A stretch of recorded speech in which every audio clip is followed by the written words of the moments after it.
नमस्कार दोस्तों, जय माता दी।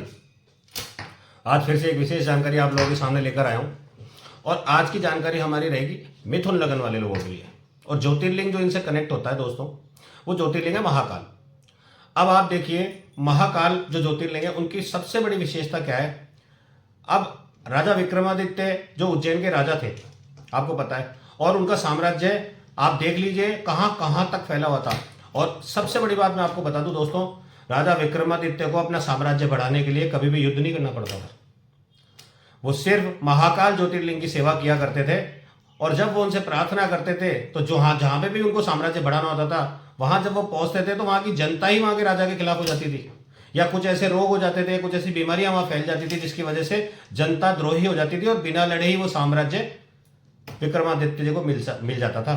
तो अगर आपको भी अपना साम्राज्य बढ़ाना है, अब देखिए दोस्तों, अब राजा तो हम में से कोई नहीं है, पर साम्राज्य का मतलब ये होता है आप जिस भी प्रोफेशन में है। जैसे दोस्तों मैं हूं, ज्योतिष का काम करता हूं, वास्तु का काम करता हूं, तो मेरा साम्राज्य क्या, ज्योतिष और वास्तु का फील्ड है। आप किसी में नौकरी कर सकते हैं, आप कोई बिजनेस कर रहे हो, तो आप अगर अपना वो साम्राज्य बढ़ाना चाहते हैं तो आप महाकाल ज्योतिर्लिंग के दर्शन करने जरूर चाहिए दोस्तों, साल में एक बार।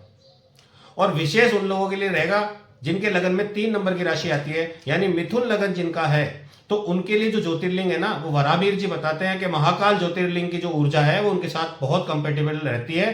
तो साल में एक बार जरूर से जरूर मिथुन लगन वाले लोगों को महाकाल ज्योतिर्लिंग के दर्शन अवश्य करने चाहिए दोस्तों, ताकि उनके जीवन में सुख समृद्धि निरोगी काया उनको प्राप्त हो सके, समृद्धि बढ़े, उनके जीवन में सुख शांति बढ़े, मोक्ष की ओर वो अग्रसर हो सके।